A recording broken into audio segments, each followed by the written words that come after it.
Hi there, I'm back today to share about our next social emotional learning competency, coping skills. So if you've been following along with the YouTube channel for a while, then you know that I actually did an entire series on coping skills, which you're welcome to go back and check out. Um, and it goes so much deeper into this concept. But for today, we're just going to look at a kid-friendly definition, some activities that you can use to help teach kids coping skills, and then some books that you can also use to support the learning.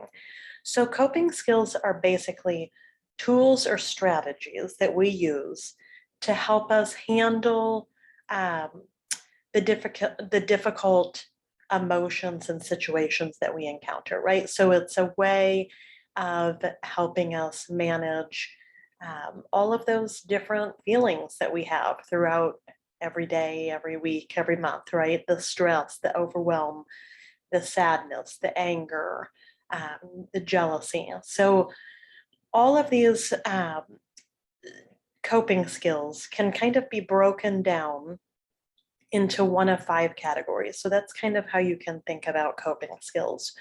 Do you need strategies that will help you relax? Do you need something to distract you? Do you need to do something with one of your five senses? Do you need to move your body? Do you need to think and process through things? So once you kind of decide which category you need that's going to be most beneficial to you in whatever situation you're in, then there are um, kind of strategies within each of those categories. So, for instance, if we're looking at the distract category, a few really great distraction activities are things like doing a puzzle or playing a board game, things that get your mind completely off whatever it is you're feeling. Sensory, anything that's going to tap into your five senses, right? So even smells that help you calm down, uh, things that you can, tools that you can use with your hands, like sensory tools, um, fidgets, they're sometimes called. So that's the sensory category. Move is pretty self explanatory, right? You're moving your body. Um, Thinking are all of those activities that help us process through things. So maybe it's journaling, maybe it's talking through the pros and cons of a decision with somebody that you trust. And I know I kind of skipped over that first one, but relax also kind of self explanatory. So those things that are going to help you relax in the moment.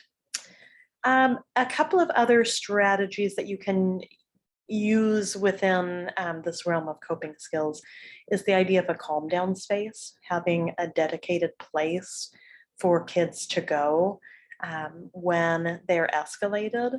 It's not the same as a timeout, it's a place that they can go to help them calm themselves and regulate their emotions. So maybe it has some tools or activities within the space for them to use. It's not something that they're going to because they're in trouble.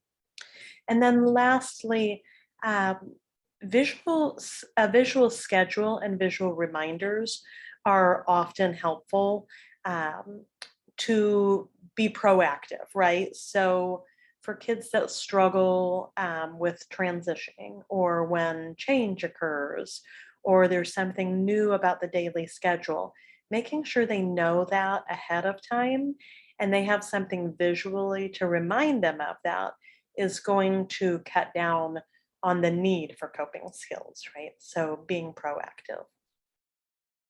And then lastly, here are some great books um, that support some of those different skills that we just talked about. Um, I'll point out just a couple. So The Invisible String is a really great book for helping kids cope with loss, particularly death of a loved one, and has some great ideas kind of woven into the story to help kids cope with that. What do you do with a problem? Sunday Chutney Life, The Book of Mistakes. So a lot of these kind of fall into that theme of like when things don't exactly go the way that we want them to go or the way we expected them to go, because that is often a trigger for a lot of kids, that then requires them to need to use coping skills. So I hope you enjoyed today's video. I hope you will join me back here next time. We have 3 of our competencies left before we wrap up this series. So I will see you right back here next time.